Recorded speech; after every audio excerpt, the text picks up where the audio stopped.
मित्रं परमं पवित्रं सीताकळत्रं नवमेघगात्रं कारुण्यपात्रं शतपत्रनेत्रं श्रीरामचन्द्रं सततं नमामि।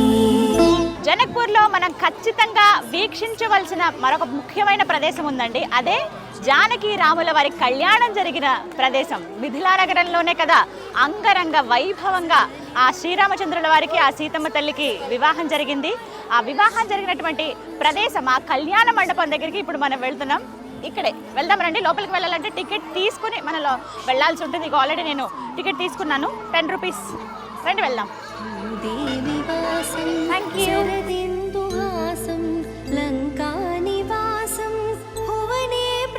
జనక మహారాజు వారి కోట పక్కనే ఉంటుందండి ఈ కళ్యాణ మండపం.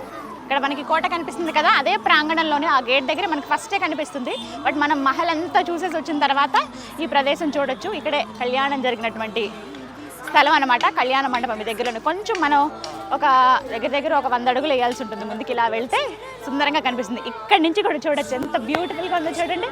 ఇది కనిపిస్తుంది కదా ఇక్కడ. ఇదంతా కూడా మిథిలా నగరమే. ఈ మిథిలా నగరంలోనే ఎంతో వైభవంగా వివాహం జరిగింది. దశరథ మహారాజు 4 కుమారులకు కూడా ఇక్కడ ఈ మిథిలా నగరంలో, అంటే ఒకే ముహూర్తానికి 4 కుమారులకి వివాహం చేశారు కదా దశరథ మహారాజు. అందులో మరీ ముఖ్యంగా మనం కొలుచుకునే ఆ శ్రీరామచంద్రుడికి ఆ సీతమ్మ వారి వివాహం ఇక్కడే జరిగిందనమాట.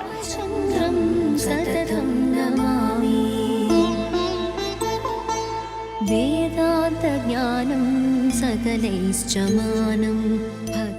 బ్రహ్మశ్రీ భరత్ శర్మ గారు మనతో పాటు ఉన్నారు. ఈ ప్రాంతం విశిష్టత తెలుసుకుందాం. ఇక్కడే ఎందుకు అసలు కళ్యాణం జరిగింది, మిథిలా నగరంలోనే కళ్యాణం జరిపించడానికి కారణాలు ఏమిటి ఆ సీతారాముల వారికి తెలుసుకుందాం. గురువు గారు, ఎంత ప్రత్యేకమైన స్థలం అండి. మామూలుగా కళ్యాణం జరిగే భద్రాచలమే మనం అత్యంత పుణ్యప్రదంగా భావిస్తాము. అక్కడ కూడా మిథిలా స్టేడియం అని పెడతారు, అక్కడే వివాహం జరుగుతుంది.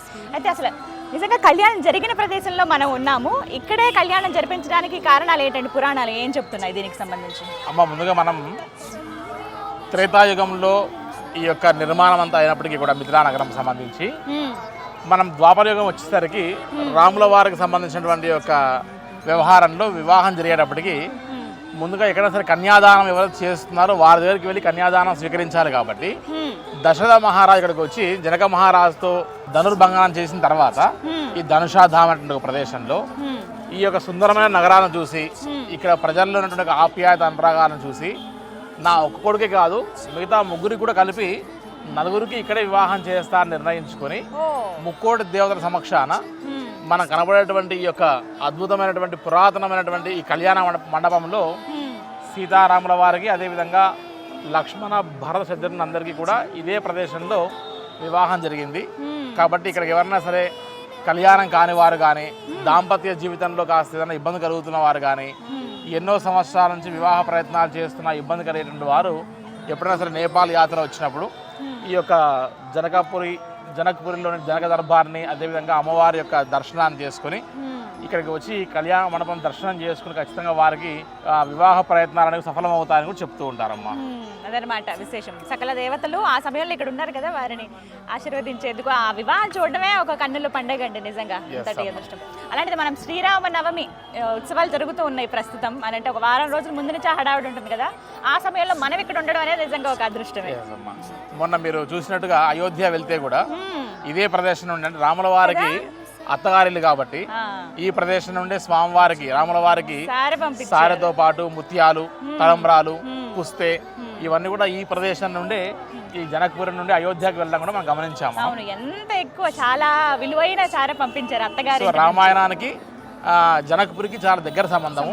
ఇది కూడా మన భరత భూమి, మన భరత వర్షం, మన భరత ఖండమే కాబట్టి, మన జంబూ ద్వీపమే కాబట్టి, ఒకప్పుడు నేపాల్ కూడా మన హిందూ దేశమే కాబట్టి, ఇప్పటికి కూడా అత్యధికమైన వారందరూ హిందువులే కాబట్టి ఇక్కడ మన యొక్క భారతదేశానికి చాలా దగ్గర సంబంధం ఈ యొక్క నేపాల్ దేశానికి ఉందని చెప్పొచ్చమ్మా.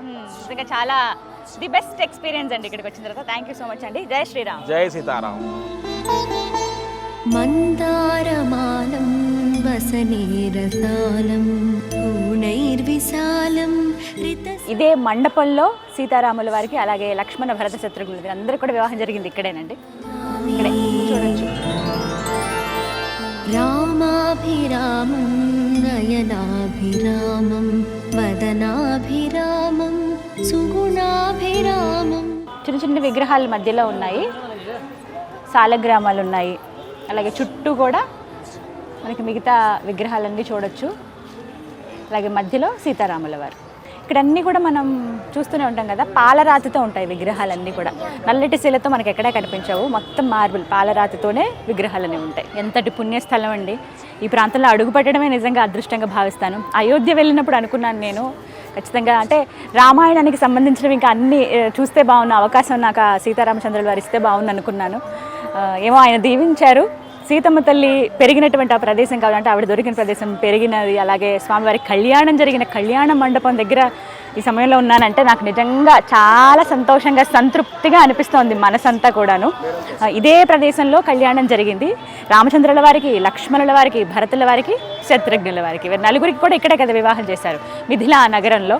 ఇదే కళ్యాణ మండపంలో సకల దేవతలు ఆ సమయంలో ఇక్కడే ఉన్నారు ఆ కళ్యాణాన్ని వీక్షించేందుకు. సీతారామ కళ్యాణం అంటే మనం ఎంత కన్నుల పండుగ, ఏ ఆలయంలో జరిగితేనే మన ఇంట్లో సంబరం, ఇది మన ఇంట్లో కళ్యాణం అని చెప్పి అంత వైభవంగా అంత ఘనంగా మనం, కొంతమంది అయితే వివాహాలు చేస్తారు ఆలయాల్లోకి వెళ్తారంటే మన వాళ్ళతో ఈ వివాహం అన్నట్టుగా చక్కగా తయారయ్యి అన్ని కార్యక్రమాలు ఏర్పాటు చేసుకుని మనం ఆ రోజు సెలవులు పెట్టుకుని వెళ్ళి వీక్షిస్తాం కదా, అంత ఘనంగా మనందరం చేసుకుంటాం.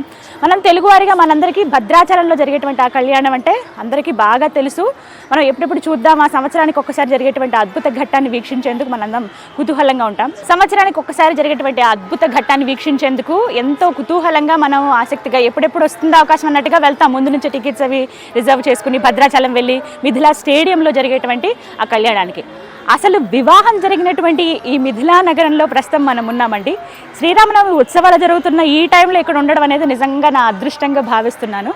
ఈ ప్రదేశంలోనే కళ్యాణం జరిగిందనమాట. ఎంత అంగరంగ వైభవంగా జరిగిందంటే నా భూతో నా భవిష్యత్. అసలు అందరూ మొత్తం రాజ్యం అంతా ఇక్కడే. ఓవైపు అయోధ్యకి సంబంధించిన వాళ్ళు, అలాగే ఈ జనకపూర్ అంటే జనక మహారాజు రాజ్యం కదా ఇదంతా కూడా మిథిలా నగరం. ఇక్కడి ప్రజలు వీళ్ళందరూ, అలాగే ఇక దేవీ దేవతలు ఎలాగో కొలువై ఉంటారు. సప్త ఋషుల నడుమ చక్కగా వివాహం అయితే జరిగిందనమాట. అయితే ఒక మాట చెప్తారు, ఈ కోట ఇవన్నీ మనం చూసాం కదా, ఇది జనక మహారాజు కోట కదా. అంటే వివాహం జరిగేటప్పుడు కన్యాదానంగా కన్యతో పాటుగా ఆమె ఇంకా సంతోషంగా ఉండాలని చెప్పి కొంత కట్నంగా ఇస్తూ ఉంటారు కదా, ఇది మా అమ్మాయికి ఇస్తున్నాం మా తరపు నుంచి కాను. కానీ అలాగా జనక మహారాజు వారు ఒక్కగానొక్క కూతురు కదా ఇస్తుందేమో ఆ శ్రీ మహావిష్ణువు అవతారమైన శ్రీరామచంద్రుడికి. ఇంకా నేను ఎంత ఇచ్చినా అది తక్కువని భావించి మొత్తంగా ఈ నగరం, అందులో మరీ ముఖ్యంగా ఈ కోట, ఈ ప్రాంతం అంతా కూడా అమ్మవారి పేరు మీద రాసిచ్చేశారట.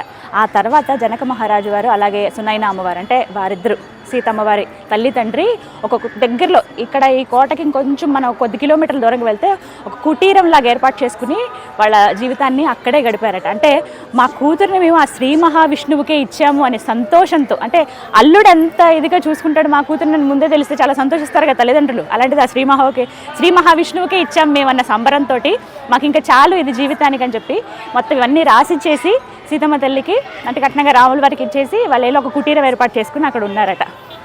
నిజంగా భలే అనిపిస్తుందండి. ఆ కాలంలో త్రేతాయుగంలో జరిగిందనమాట. దానికి సంబంధించిన ఆనవాళ్ళు, గురుతులు కూడా మనం ఇక్కడ చూడొచ్చు. పురాణాల్లో చాలా క్లియర్గా రాసింది మిథిలా నగరంలోనే వివాహం జరిగింది. ఇక్కడ ఈ ప్రాంతాన్ని మెచ్చి జనక మహారాజు ఎంత చక్కగా పరిపాలిస్తున్నారు ఇక్కడ ప్రజలు, ఇవన్నీ నచ్చి దశరథ మహారాజు నలుగురికి, కేవలం శ్రీరాముడికే కాదు నలుగురికి ఇక్కడే వివాహం చేస్తానని చెప్పి నలుగురు కుమారుల వివాహం ఇక్కడే జరిపించారనమాట. వేదాంత జ్ఞానం సకలైశ్చమానం భక్తాభిమానం. ఈ నిర్మాణ శైలి కూడానండి చాలా ప్రత్యేకంగా ఉంటుంది. మొత్తం ఇవి చుట్టుపక్కలంతా కూడా ఐరన్ తోటి ఇలా వేశారు, అంటే పిట్టగోడల్లా కడుతూ ఉంటారు కదా ప్రహరీలాగా, ఇవన్నీ కూడా ఐరన్తో చేశారనమాట. అండ్ మెయిన్ పైన మనకి శిఖరాలు ఏవైతే ఉన్న గోపురాల్లాగా ఏంటంటే మనం నార్మల్గా ఇలా సిమెంట్తో నిర్మించినటువంటి గోపురాల్లా కాకుండా చెక్కతో వీళ్ళు కట్టారు. దానిపైన మనకేంటంటే అలాగే బ్రాంజ్ తోటి ఇలా పల్చటి రేకుల్లా తయారు చేసి వాటిని చాలా అందంగా ఇలా చెక్కారనమాట. వాటిని అలా పైన పెట్టి చుట్టూ గంటల్లాగా అరేంజ్ చేశారు. పైన గోపురాలు అన్నీ కూడా నేపాల్లో మనం అన్ని ఆలయాల్లో ఇదే మాదిరిగా చూస్తామండి. చూడండి ఇక్కడ నుంచి కనబడుతుంది, వుడ్ తోటి చేశారు కంప్లీట్గా. ఆ పైన ఈ లోహంతో కవర్ చేశారనమాట పల్చటి రేకుల్లాగా. దూరం నుంచి చూస్తే చాలా బ్యూటిఫుల్గా ఉంటుంది. శ్రీరామచంద్రం సతతం నమామి, శ్రీరామచంద్రం సతతం నమామి, శ్రీరామచంద్రం సతతం. చూసారుగా సుమన్ టీవీలో ఎక్స్క్లూజివ్గా ఈ ముక్తినాథ్ యాత్రలో భాగంగా రెండవ రోజున మనం వీక్షించాం జనక్పూరిలో ప్రత్యేకించి జనక మహారాజు కోట, జానకి అమ్మవారి ఆలయంతో పాటుగా శ్రీ సీతారామచంద్రుల వారి కళ్యాణం జరిగినటువంటి కళ్యాణ మండపం. జై సియారాం.